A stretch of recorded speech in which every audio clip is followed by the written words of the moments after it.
Catechism of the Catholic Church, the sacrament of matrimony following. 3. Matrimonial consent. The parties to a marriage covenant are a baptized man and woman free to contract marriage who freely express their consent. To be free means not being under constraint and not impeded by any natural or ecclesiastical law. The Church holds the exchange of consent between the spouses to be the indispensable element that makes the marriage. If consent is lacking, there is no marriage. The consent consists in a human act by which the partners mutually give themselves to each other. I take you to be my wife. I take you to be my husband. This consent that binds the spouses to each other finds its fulfillment in the two becoming one flesh. See Genesis chapter 2, Mark chapter 10, Ephesians chapter 5. The consent must be an act of the will of each of the contracting parties, free of coercion or grave external fear. No human power can substitute for this consent. If this freedom is lacking, the marriage is invalid.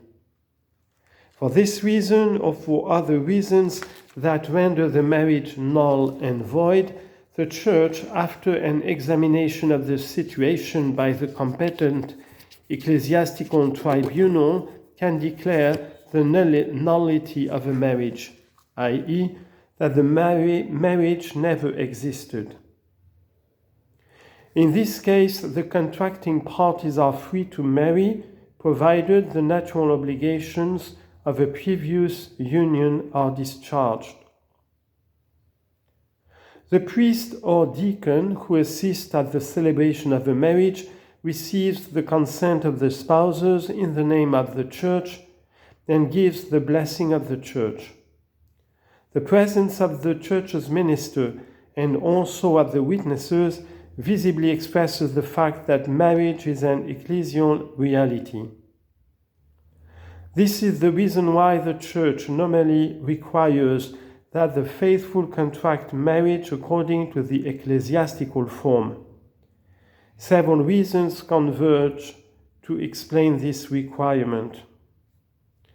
Sacramental marriage is a liturgical act. It is therefore appropriate that it should be celebrated in the public liturgy of the Church. Marriage introduces one into an ecclesial order and creates rights and duties in the Church between the spouses and towards their children. Since marriage is a state of life in the Church, certainty about it is necessary, hence the obligation to have witnesses. The public character of the consent protects the I do once given and helps the spouses remain faithful to it, so that the I do of the spouses may be a free and responsible act, and so that the marriage covenant may have solid and lasting human and Christian foundations. Preparation for marriage is of prime importance. The example and teaching given by parents and families remain the special form of this preparation. The role of pastors and of the Christian community as the family of God is indispensable for the transmission of the human and Christian values of marriage and family, and much more so in our era when many young experience broken homes which no longer sufficiently assure this initiation. It is imperative to give suitable and timely instruction to young people, above all in the heart of their own families, about the dignity of married love, its role and its exercise, so that, having learned the value of chastity, they will be able at a suitable age to engage in honorable courtship and enter upon a marriage of their own. Mixed marriages and disparity of cult. In many countries, the situation of a mixed marriage, that's to say, a marriage between a Catholic and a baptized non-Catholic, often arises. It requires particular attention on the part of couples and their pastors.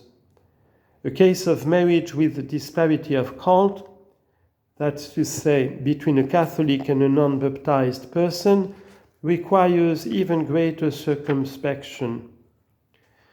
Difference of confession between the spouses does not constitute an insurmountable obstacle for marriage, when they succeed in placing in common what they have received from their respective communities and learn from each other the way in which each lives in fidelity to Christ. But the difficulties of mixed marriages must not be underestimated. They arise from the fact that the separation of Christians has not yet been overcome. The spouses risk experiencing the tragedy of Christian disunity even in the heart of their own home. Disparity of cult can further aggravate these difficulties. Differences about faith and the very notion of marriage, but also different religious mentalities, can become sources of tension in marriage, especially as regards the education of children. The temptation to religious indifference can then arise. According to the law in force in the Latin Church, a mixed marriage needs for licety the express permission of ecclesiastical authority. In case of disparity of cult, an express dispensation from this impediment is required for the validity of the marriage. This permission or dispensation presupposes that both parties know and do not exclude the essential ends and properties of marriage, and furthermore, that the Catholic party confirms the obligations which have been made known to the non-Catholic party of preserving his or her own faith and ensuring the baptism and education of the children in the Catholic Church. Through ecumenical dialogue, Christian communities in many regions have been able to put into effect a common pastoral practice for mixed marriages.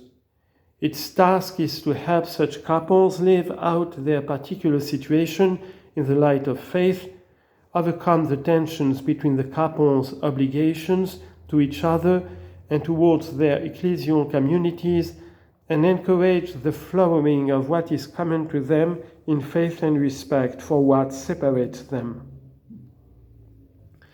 In marriages with the disparity of cult, the Catholic spouse has a particular task. Quote, "For the unbelieving husband is consecrated through his wife, and the unbelieving wife is consecrated through her husband." 1 Corinthians chapter 7. It is a great joy for the Christian spouse and for the Church if this consecration should lead to the free conversion of the other spouse to the Christian faith. Sincere married love, the humble and patient practice of the family virtues, and perseverance in prayer can prepare the non-believing spouse to accept the grace of conversion.